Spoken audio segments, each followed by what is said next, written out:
What's up, you guys? Welcome back to this week's One Piece chapter review, and in this week's video we're going to be talking about One Piece chapter 925. Now, I'm excited that Gecko Moria makes a return to the One Piece bigger plot. However, this is one hell of a way to make a return. You're heading to the newest Yonko's headquarters. The Yonko and his crew, who are known to be Devil Fruit hunters, who hunt and kill Devil Fruit users for their Devil Fruit abilities so they can take it for themselves.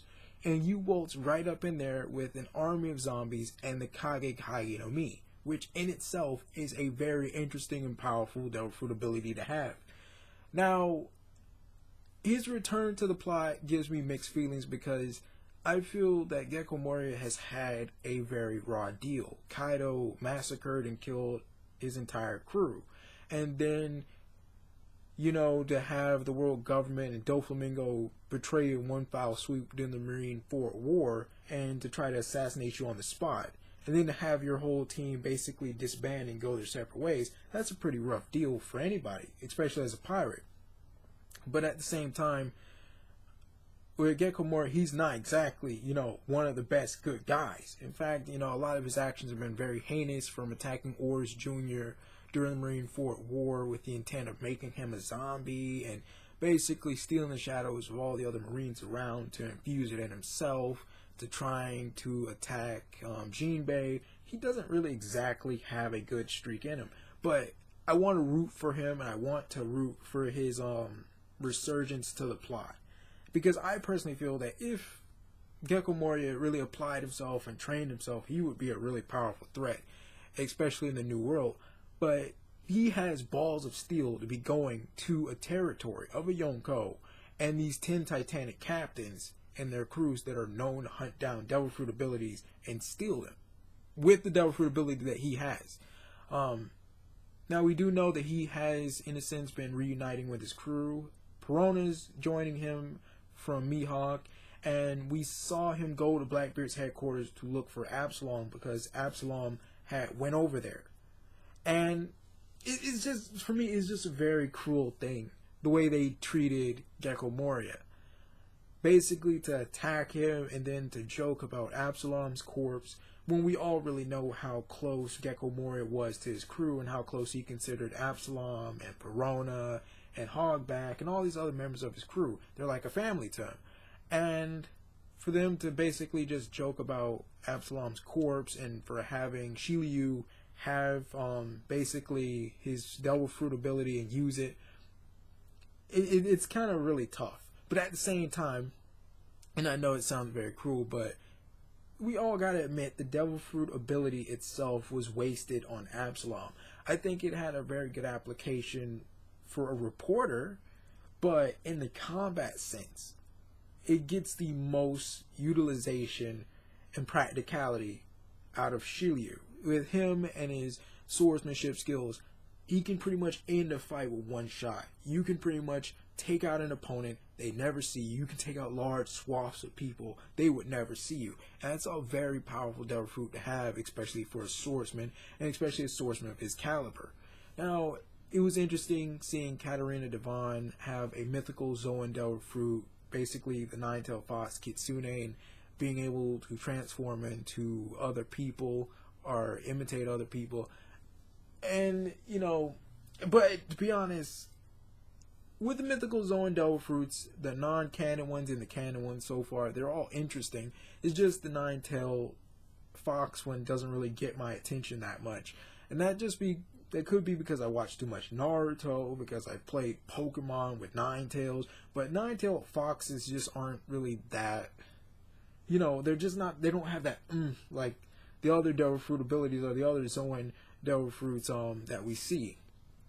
As for Blackbeard, his appearance is just even more amazing now that I see it, and to see that he has this $2.2 billion bounty on his head, it is just overwhelming. But also at the same time, it's a little bit underwhelming, I suppose, because we see what Katakuri, Cracker, Smoothie, Jack the Drought, and the bounty of all these other people, and we see it's like 1 billion or higher, especially for the Yonko's commanders and everything, and to see Blackbeard with his 2.2 billion berry bounty, I kind of feel like it's a little bit low. It's a little bit low for a Yonko. I was originally anticipating that a Yonko's bounty would be at least 5 times higher, but 2 times. Basically, you just stack up 2 Katakuris or, 2 Jack the Droughts or 3 Jack the Droughts, and you have somebody with a bounty higher than Blackbeard's. But, I mean, hey, I would think that the guy that killed Whitebeard, took his Devil Fruit ability, was once a Shichibukai, literally tried to destroy Marineford, fought Sengoku, basically scarred Shanks, and has taken over Whitebeard's territory, defeated Marco and the rest of the Whitebeard Pirates remnants, which gets something slightly higher than 2.2 billion berry bounty. But I mean, beggars can't be choosers. Blackbeard looks great. I am truly worried for Gecko Moria because I feel like, they lured Absalom there so they could take his Devil Fruit ability, and Blackbeard offered Gecko Moria to join his crew, but we all know Gecko Moria is going to join Blackbeard's crew.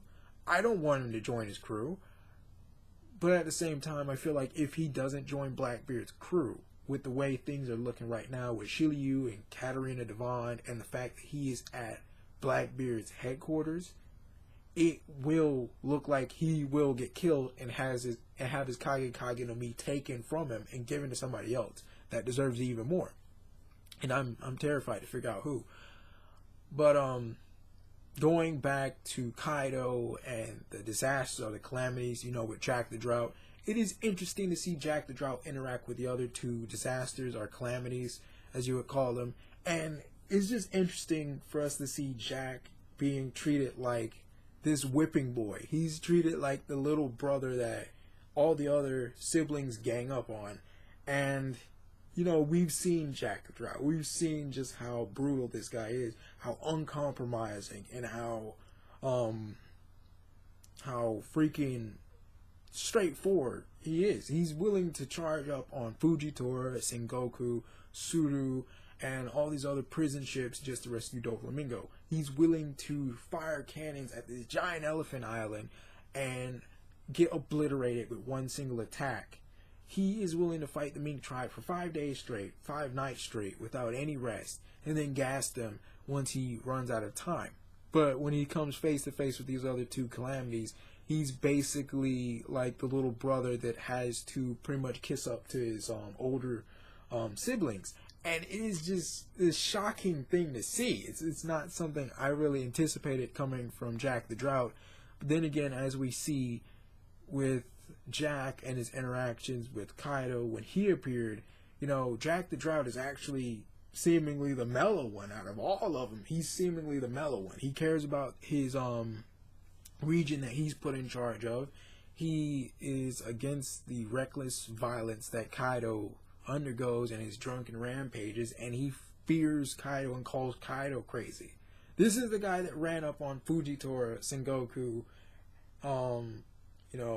Vice Admiral Suru, and all these prison ships to rescue Doflamingo, knowing he would not win.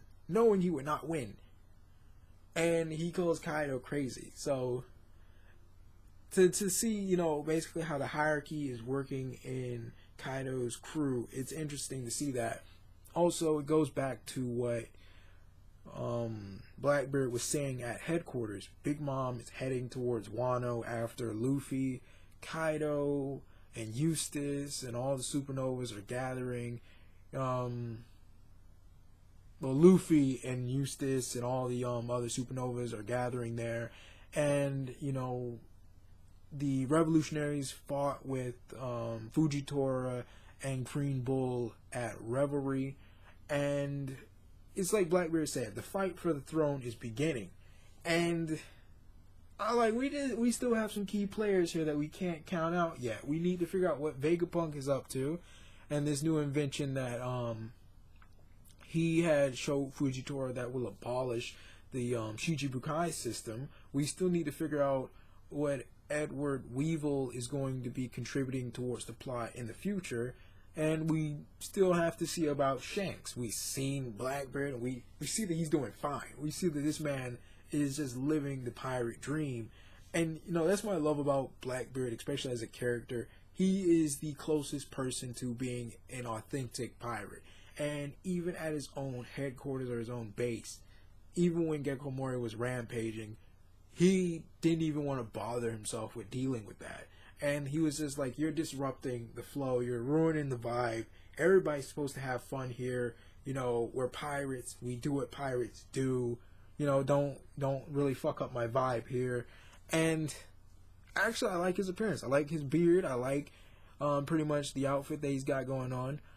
I also just find it kind of weird about the names that these Yonko give the ranks and their positions in their crews.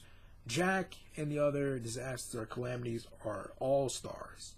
Kaido calls himself a general. That doesn't really sound like a military outlook here. We have all-stars, we have headliners, we have pleasures, we have gifters. What is up with that rank naming? At least with Big Mom, we have sweet commanders, and we have her as queen.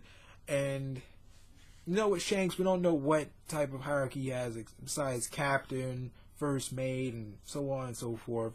But with Blackbeard, he calls himself admiral, and the 10 Titanic captains. I can understand the 10 Titanic captains, but I just don't understand why he would call himself an admiral when, if it was me and I was Yonko, I would just call myself an emperor. But it is interesting to see this battle and the conflicts that are all starting to converge together in One Piece, and these events slowly starting to build up. And I would like to see Blackbeard actually engage in a fight. It would be interesting to see Blackbeard fight one of the other Yonko. It would be interesting to see Kaido fight Big Mom, or Kaido fight Blackbeard, or Big Mom fight Blackbeard. But ultimately, at the end of the day, I think if it ever came down to a fight between Blackbeard and Big Mom, and Blackbeard and Kaido, I'd say Big Mom would lose to Blackbeard, currently speaking, in my opinion. And Kaido versus Blackbeard, I say it could go really either way. If Blackbeard still has that tendency to talk in the middle of the fight, it could easily go either way. And we have to consider his Logia Devil Fruit, Yami Yami no Mi, doesn't allow him to basically transform into darkness to avoid attacks. It sucks in attacks, and he takes more damage from these attacks. So imagine that thunderclap that Luffy got hit with, hitting Blackbeard. That's more damage than Luffy took, but who knows, maybe Blackbeard has Haki now. Maybe has some other Devil Fruit ability on top of the Gura Gura no Mi and the Yami Yami no Mi that gets past all of that. I think it would be interesting for Blackbeard to take Gecko Moria's Kage Kage no Mi, because that would work as a good defensive Devil Fruit. You have Doppelman, basically your own shadow, working as your personal bodyguard. So sure, Blackbeard can't avoid attacks, but his shadow can definitely tank attacks. His shadow can definitely intercept attacks. And while his shadow intercepts attacks, he could just basically Quake Punch or, suck somebody in, use his shadow. It would be a pretty good trio of Devil Fruit abilities to have. But, who am I? This is VM. Like, comment, share, subscribe. What do you think is going to be happening in the future? Who do you think is the strongest Yonko? What are some fights between Yonko that you would like to see? Bye.